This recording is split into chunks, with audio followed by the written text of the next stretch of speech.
தென்மதுரை வீரனுக்கு என்னுடைய மாமனுக்கு தேக்குமர தேகமடி அம்மாயம்மா.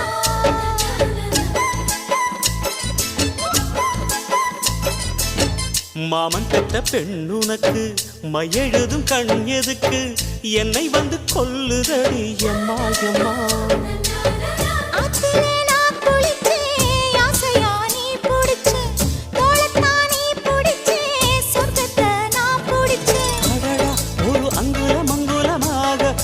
ஆசையில் முத்தங்கள் போட அதை என்னன்னு சொல்லுவேன், எப்படி சொல்லுவேன் நானே.